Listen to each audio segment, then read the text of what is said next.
Selama perjalanan itu, para tawanan tuh nggak pernah ada yang dikasih makan ataupun minum. Dan si gerbongnya juga itu nggak ada tuh yang namanya ventilasi, sehingga untuk bernapas pun jadinya sulit gitu. Alhasil, sebanyak 46 orang itu tewas terpanggang di tempat.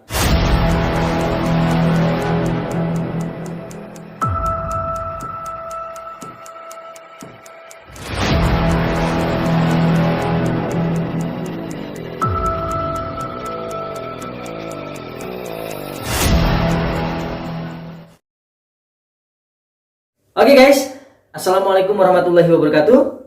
Welcome to the office of Satpam Detective. Mengupas kisah dan kasus lebih dalam dan lebih lugas. Kali ini gue bakal ngebahas satu kisah yang mana udah pernah menjadi tragedi yang paling memilukan bagi rakyat Indonesia. Ya, Gerbong Maut Bondowoso.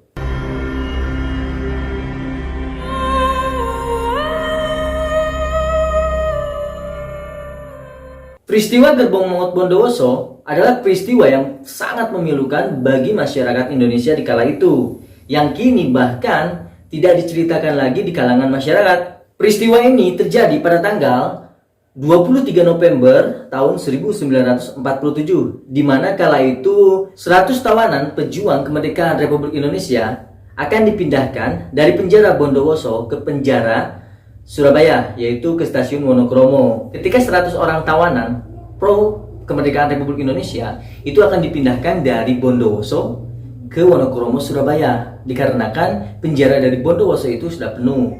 Nah, Belanda pun menyiapkan 3 gerbong, yaitu gerbong barang untuk mengangkut mereka dari stasiun Bondowoso ke stasiun Wonokromo. Nah, di dalam perjalanan dan proses pemindahan ini, Belanda melakukan siksaan yang sangat keji sekali guys, sehingga membuat para tawanan itu banyak yang tewas di sana, dan juga benar-benar tragedi yang sangat memilukan untuk rakyat Indonesia. Nah, sebelum kita ke case-nya atau sebelum kita ke kisahnya, kita akan ceritakan dulu apa latar belakang kenapa sampai terjadi tragedi berdarah ini.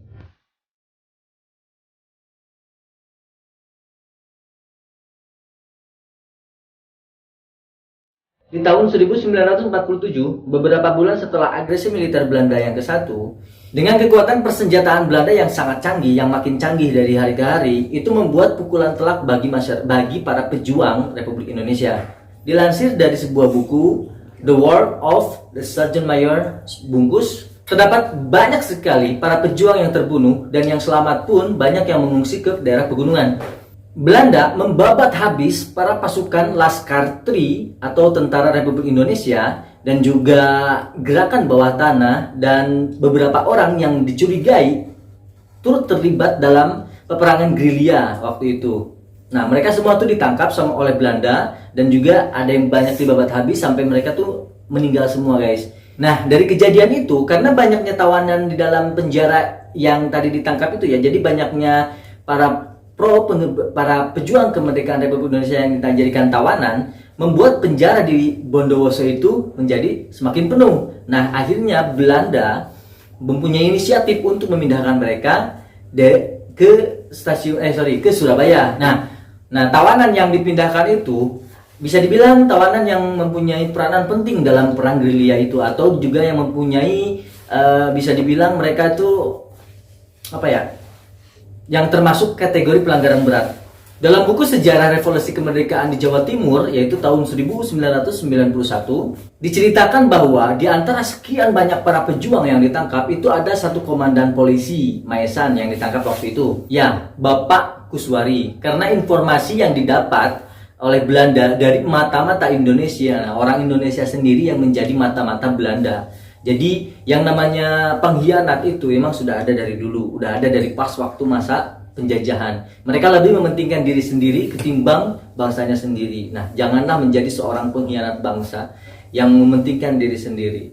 Beliau ditangkap dan digiring ke markas keamanan Villades Branch Marine Brigade atau VDMB pada tanggal 14 November tahun 1947.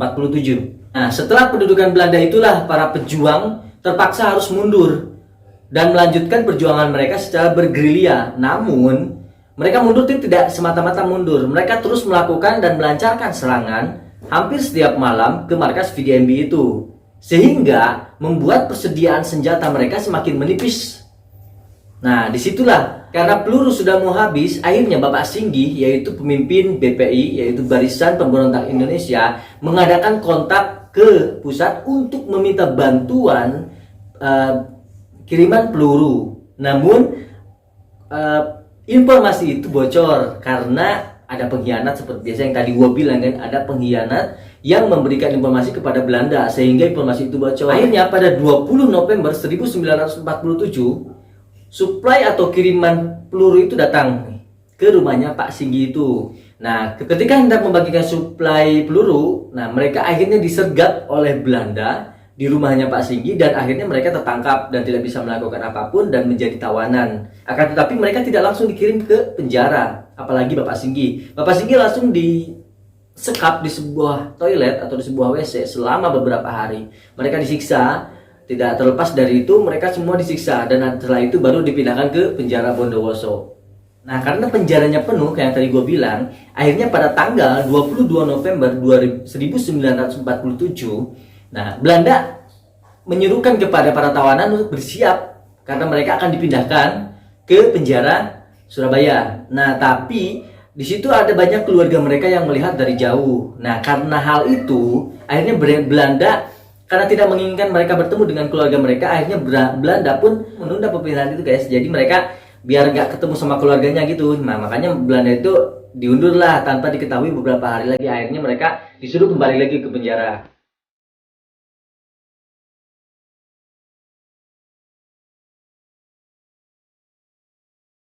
Kemudian pada tanggal 23 November tahun 1947, nah pas hari kejadian ini, mereka dibangunkan nih guys dari jam setengah 2 pagi, disuruh ngumpul di lapangan. Yang dari jam setengah 2 pagi lu suruh ngumpul di lapangan, tapi nggak langsung berangkat. Mereka disuruh berbaris dulu, disuruh ngumpul dulu sampai jam setengah 6 pagi. Nah, pada jam setengah 6 pagi, akhirnya mereka pun mulai dipindahkan dari penjara Bondowoso ke stasiun Bondowoso. Mereka digiring semua ke sana dan setelah sampai di stasiun, mereka disuguhkan dengan 3 gerbong barang. Lu bayangin gerbong barang dipakai buat orang dengan kondisi gerbong barang itu minim ventilasi. Sehingga lu pasti bayangin dong, 100 orang lu masukin ke gerbong, semuanya itu saling berdesakan dan membuat ya suasana di dalamnya itu menjadi pengap gitu ya. Nah, akhirnya Belanda membagi 100 para tawanan, 100 tawanan itu menjadi 3 kelompok atau misalkan menjadi 3 bagian. Pertama ditempatin tuh di gerbong pertama 36 orang, kemudian di gerbong yang kedua 34 orang dan kemudian di gerbong yang ketiga 30 orang.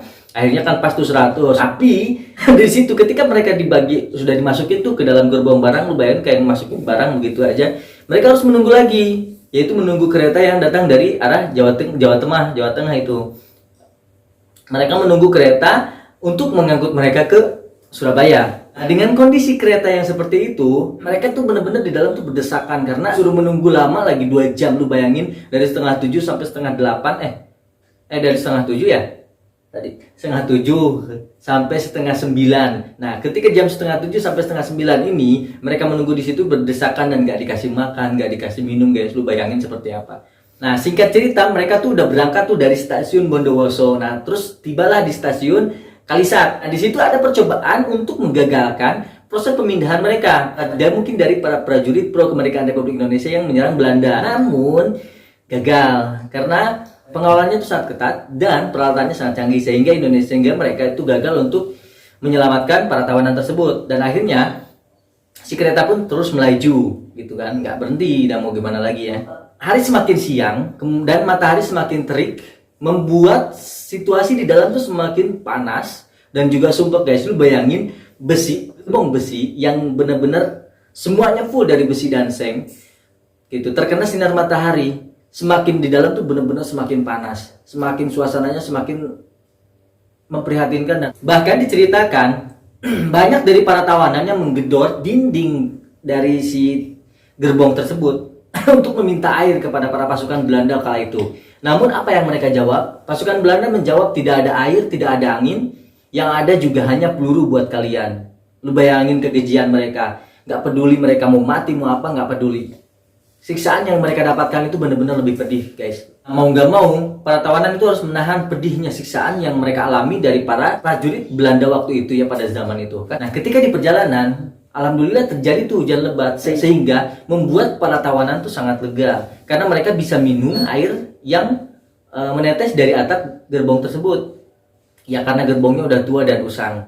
Akan tetapi tidak berlaku bagi gerbong ketiga karena kondisi gerbong ketiga itu adalah gerbong yang baru, benar-benar tertutup rapat, nggak ada celah sama sekali, jangankan air, udara pun masuk udah susah. Jadi mereka tuh benar-benar yang di gerbong ketiga itu benar-benar lost gitulah. Singkat cerita, pada saat mereka tiba di daerah Probolinggo, para tawanan itu kembali menggedor-gedor dinding kereta karena posisi mereka tuh kepanasan, dan juga diceritakan bahwa ada yang menjerit mengatakan bahwa semua tawanan tuh meninggal, semua tawanan tuh mati, semua tawanan tuh tewas di dalam gerbong tersebut. Namun apa yang dikatakan Belanda, mereka menjawab, yang meninggal lu mati aja semua, gue seneng kalau misalkan lu semua pada mati, sambil tertawa terbahak-bahak. Lu gila kan, kejam banget kan, gak punya perasaan tuh, bener-bener perjuangan rakyat, benar-benar perjuangan para pejuang kemerdekaan Republik Indonesia dengan mengorbankan nyawa lah, sampai seperti itu ya. Lu bayangin bagaimana kerasnya perjuangan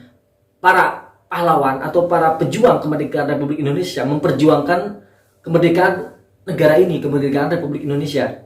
Bahkan bukan tetesan keringat yang mereka korbankan dan juga bukan tumpahan darah lagi yang mereka korbankan, akan tetapi siksaan sebelum mereka meregang nyawa. Ini benar-benar satu kata yang gue bilang sih waktu pada zaman itu kepada tentara Belanda yang zaman penjajahan, biadab sih kalau menurut gue. Jadi kejam banget lah, ini benar-benar kejam. Setelah menempuh perjalanan panjang, akhirnya mereka tiba di stasiun Wonokromo jam 10 malam. Loh guys, jam 10 malam mereka tiba di stasiun Wonokromo. Bahkan disiksanya itu dari jam setengah 2 pagi sampai perjalanan jam 10 malam. Lu bayangin berapa jam mereka tuh nggak tidur, nggak makan, nggak minum. Dan bahkan mereka mendapatkan siksaan di dalam gerbong dalam perjalanan mereka pemindahan itu ke Surabaya. Parah kan?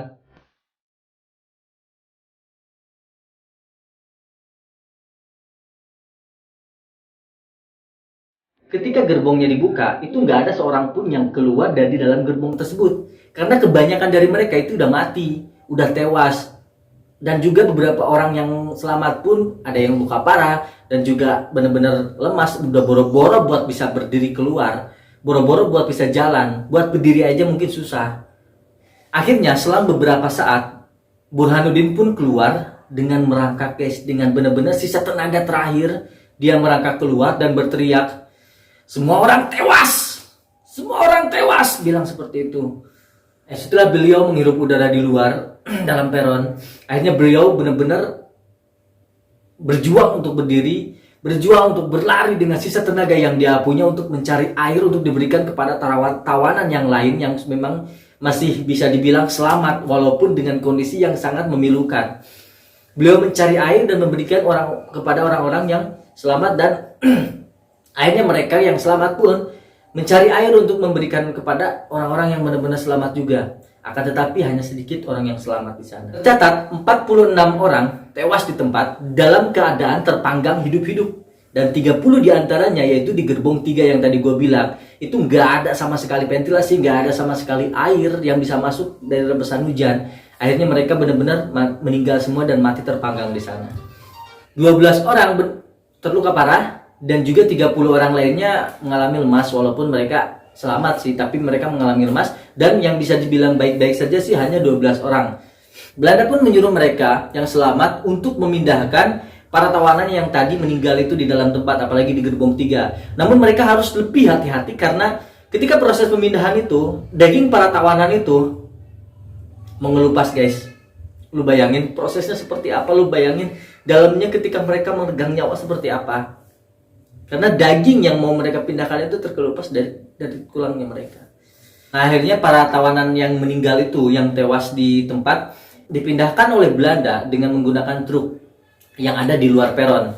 Nah, ada beberapa yang bilang bahwa mereka dibuang ke sungai. Ada yang bilang mereka dibawa ke rumah sakit Karangmenjangan, Surabaya. Oke guys, terima kasih banyak karena udah nonton kisah yang gua ceritain ini. Dan juga jangan lupa untuk klik subscribe dan juga klik like. Dan komen jangan lupa di bawah ini kalau misalkan kalian punya kisah yang ingin dibacakan atau misalkan ingin diceritakan, jangan lupa komen di bawah ya, biar nanti kita bisa untuk mengupas kisah itu seperti apa. Oke, terima kasih banyak. Assalamualaikum warahmatullahi wabarakatuh. Tetap waspada.